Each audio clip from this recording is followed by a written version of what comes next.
contenido craneal, normalmente en una persona sana, genera una presión que es superior a la presión atmosférica. Dentro del cráneo tenemos el cerebro, las meninges, los vasos, el líquido cefalorraquídeo, etc.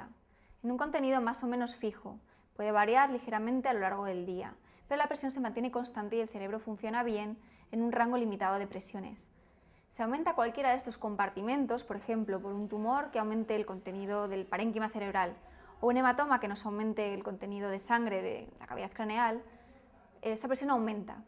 El cráneo es inextensible, por lo tanto no podemos contar con esa regulación, como en otras partes del cuerpo. Aumentará la presión de forma prácticamente irremediable. Dado que el rango de presiones en las cuales el cerebro funciona bien es muy limitado, va a reaccionar rápidamente ante un cambio súbito de presión. Si el cambio es más paulatino, el cerebro tiene cierta capacidad para, digamos, regularse, pero aún así dará síntomas a largo plazo. ¿Qué tenemos ante un cambio de presión de forma aguda? Pues tendremos una hipertensión intracraneal aguda. Esto genera síntomas como cefalea, náuseas, vómitos, visión borrosa y diplopia. Si el cerebro tiene cierto tiempo para, digamos, acostumbrarse a ese aumento de presión, va a dar unos síntomas ligeramente distintos. Normalmente la cefalea, la diplopia y las náuseas y vómitos se producen por la mañana. ¿Por qué?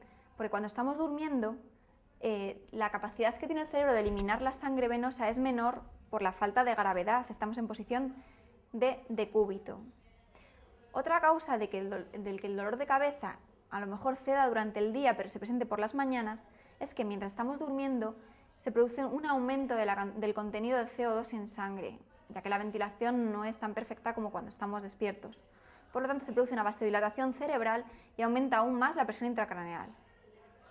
Asimismo, la presión en el nervio óptico que ejerce el líquido cefalorraquídeo y la presión intracraneal va a generar un daño a largo plazo por el cual se produce una disminución del campo visual periférico y progresivamente una ceguera, si no se elimina la causa.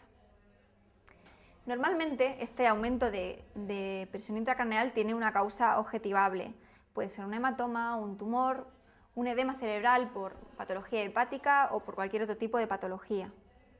Tenemos un caso en particular que se llama el pseudotumor cerebri, en el cual es una hipertensión intracraneal idiopática. Suele asociarse a mujeres de edad media, obesas, puede estar en relación con la toma de anticonceptivos o con patología hormonal diversa, tiroidea, paratiroidea, etc. Sin embargo, esos son simplemente factores asociados, pero no son la causa de la hipertensión intracraneal.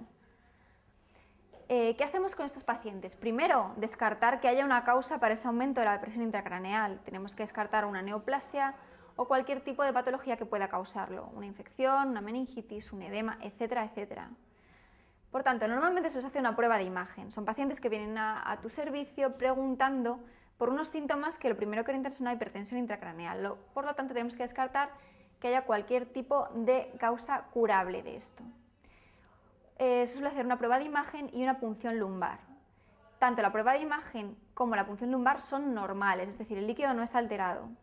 Lo que sí encontramos es la presión intracraneal aumentada. ¿Qué hacemos con estos pacientes? Bueno, pues generalmente el tratamiento es paliativo. Se intenta restringir la toma de líquidos, el adelgazamiento y se suelen hacer punciones lumbares repetidas. Normalmente esto puede ceder y a largo plazo la enfermedad remite. Si esto no pasa, se tienen que tomar medidas mucho más a largo plazo, como por ejemplo poner un drenaje lumboperitoneal que elimine constantemente el líquido cefalorraquídeo disminuyendo la presión que está aumentada, o hacer una fenestración en el nervio óptico que evite la compresión crónica de este nervio y por lo tanto la paciente así no pierda vista a largo plazo. Este tipo de pregunta es muy frecuente en el MIR, es el pseudotumor cerebri. ¿Qué tenemos que tener en cuenta para contestarla? 3 puntos importantes. El primero, descartar la patología que pueda producirla y que sea curable. Una vez que se ha diagnosticado por eliminación, hacer un tratamiento, digamos, paliativo, con eliminación de líquidos, diuréticos, corticoides, drenajes, punciones lumbares repetidas y en último caso fenestración de los nervios ópticos.